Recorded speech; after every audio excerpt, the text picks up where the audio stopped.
नवी मुंबई को प्रदूषण से मुक्त करने के लिए सदन के नेता सागर जी नाइक का 18 महीने का एक्शन प्लान। जनरल असेंबली ने एकमत से पूरे एयर पोल्यूशन को खत्म करने के प्रस्ताव को मंजूरी दी। रोल मॉडल बनाने का प्रस्ताव। जब डेमोक्रेटिक हाउस में आम लोगों के सवालों को शब्दों का धारदार हथियार दिया जाता है तो सच में विकास की सुबह होती है। ये बात हाल ही में हुई जनरल असेंबली में समझ में आई। तेजी से फैल रहे नवी मुंबई शहर को एयर पोल्यूशन की समस्या से बचाने के लिए हाउस के लीडर सागर जी नाइक ने comprehensive air pollution elimination and air quality improvement programme का 18 महीने का एक्शन प्लान पेश किया, जिसे जनरल असेंबली में एकमत से मंजूरी मिल गई। भविष्य को ध्यान में रखते हुए ठोस कदम। स्मार्ट सिटी के तौर पर मशहूर नवी मुंबई में बढ़ता शहरीकरण, चल रहे कंस्ट्रक्शन और गाड़ियों की बढ़ती संख्या एयर क्वालिटी को खराब कर रही है।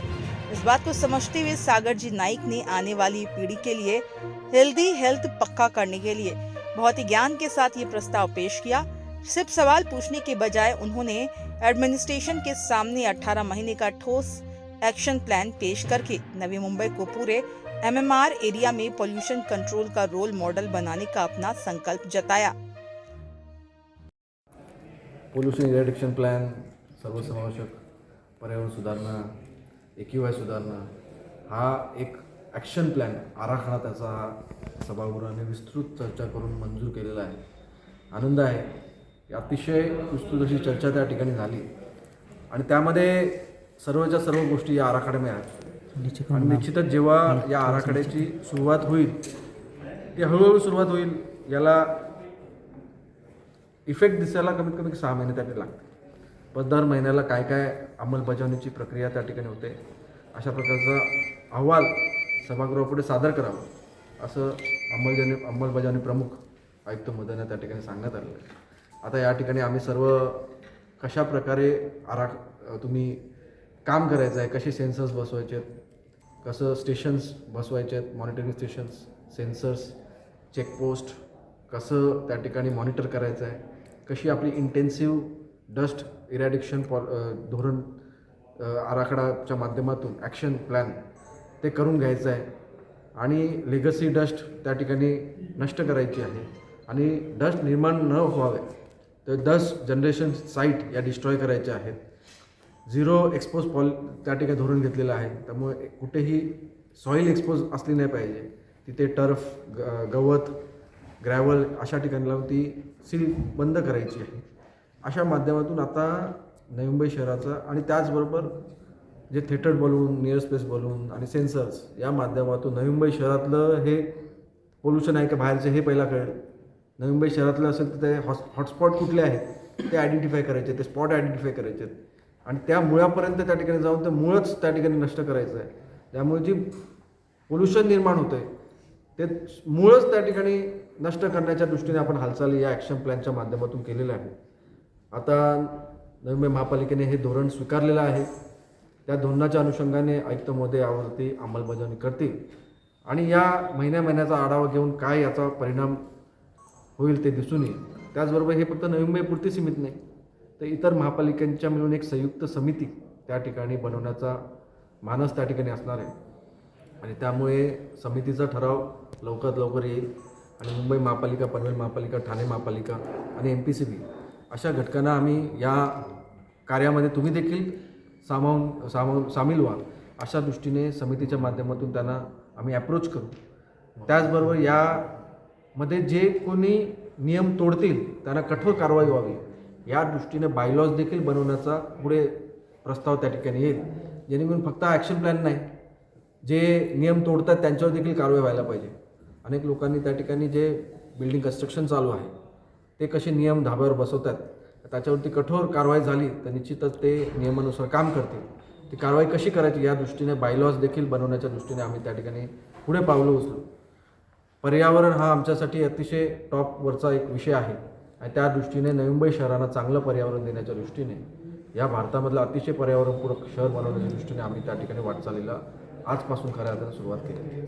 या ठिकाणी अंमलबजावणीसाठी ज्या अंमलबजावणी सुरू होईल तसे तसे चॅलेंजेस आयडेंटिफाय होतील, पण लोकांसाठी सर्व चॅलेंजेस दूर करणं यासाठी जो वित्तीय आयोग आहे 15 वित्तीय आयोग त्यामध्ये AQI साठी फंड आहे आम्ही तिथून देखील फंड आणण्याचा प्रयत्न करू. भरीव निधी आम्ही देण्याचा प्रयत्न करणार आहोत. जवळजवळ 30 ते 40 कोटी खर्च या कामासाठी अपेक्षित आहे. कारण की तेवढ्या नंबर्सची म्हणजे जवळजवळ 100 ते 150 सेन्सर्स नवी मुंबईतल्या प्रत्येक भागामध्ये, प्रत्येक 1 ते 1.5 किलोमीटरच्या पेरिफेरीमध्ये त्या ठिकाणी लागतील. 7 स्टेशन त्या ठिकाणी लागतील. आणि त्या ते जेटिंग म्हणजे जेव्हा साफसफाई करतो तेव्हा वॉटर जेटचा वापर केला तर धूळ हवेत उडणार नाही. वॉटर जेट ब्लेड अशा माध्यमातून सर्व लेगेसी धूळ त्या ठिकाणी काढणार. जेटच्या मदतीने झाडं धुवून काढणार आणि अशा पद्धतीने धूळ जमाच होऊन जायची नाही, जेणेकरून गाड्याच्या माध्यमातून धूळ उडेल, हवेच्या माध्यमातून धूळ उडेल आणि हवा आपली दूषित होईल या दृष्टीने. त्याचबरोबर जे प्रदूषण करणाऱ्या कंपन्या असतील त्या कुठून येतोय, उत्सर्जन कुठून होते ते देखील हॉटस्पॉट आपल्याला समजतील आणि कळाल्यानंतर लगेच त्यांच्यावर कारवाई. Real time monitoring station, command centre हे देखील निर्मित करण्याचं त्यामध्ये नमूद आहे. या माध्यमातून रिअल टाईममध्ये ही दर मिनिटागणिक, सेकंदागणिकची ही आपली मोहीम असणार आहे आणि याचे 24 तास 7 दिवस प्रत्येक सेकंदाला याचं मॉनिटरिंग चालू होईल, याचं एन्फोर्समेंट चालू होईल, याचं डिटेक्शन चालू होईल, पेनल्टी करणं चालू होईल, कारवाई करणं चालू होईल आणि आपल्या शहरातल्या लोकांना चांगली हवा देण्याचं काम या माध्यमातून चालू आहे. हा प्रस्ताव जरी मी माझ्या नावाने आला असला तरी माझ्या सर्व सदस्यांच्या आम्ही एकत्र बसून त्या ठिकाणी हे प्रस्ताव सर्व तयार केलेले आहेत.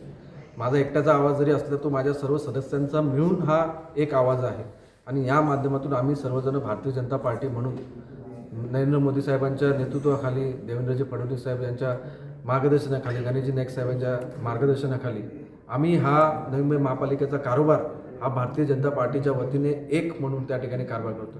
नाव फक्त मी यांनी, पण हा सर्व भारतीय जनता पार्टी आणि आमचे सर्व सदस्य यामध्ये समान अर्थाने त्यामध्ये सहभागी. निश्चितच हा तर पर्यावरणाचा विषय मी 2020 पासून तयार करायला घेतला होता. 20 पासून इलेक्शनच झालं नाही, त्यामुळे तो मांडू शकलो नाही. जेव्हा इलेक्शन झालं त्यानंतर दुसऱ्या सभेमध्ये मी हा मांडला आणि त्या ठिकाणी माझे अनेक आम्ही प्रकल्प पाईपलाईनमध्ये आहेत. ते हळूहळू आता तुम्हाला या पटलावर येताना दिसतील आणि निश्चितच नवी मुंबई शहराच्या दृष्टीने आम्ही जे प्रायोरिटी ड्रिव्हन डेव्हलपमेंट आणि असे आर्थिक फायनान्शियल प्लॅनिंग त्यामध्ये ह्या मॉडेलचा देखील उल्लेख त्या ठिकाणी केला. आता पुढे नाला विजन, होल्डिंग पॉईंट रिज्युएशन असे अनेक उपक्रम तुम्हाला बघायला भेटतील जे एवढ्या वर्षापासून पाईपलाईनमध्ये होते आणि हा सगळा विकास हा कुठला होता तो पूर्ववत करण्याचं काम आम्ही त्या ठिकाणी करतोय.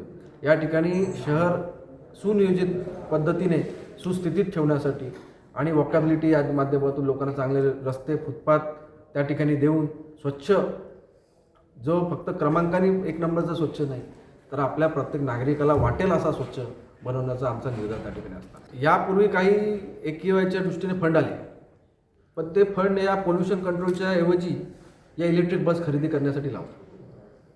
याआधी कधी आपल्या शहरासाठी आराखडा तयार केला गेला नव्हता असं मला वाटतं.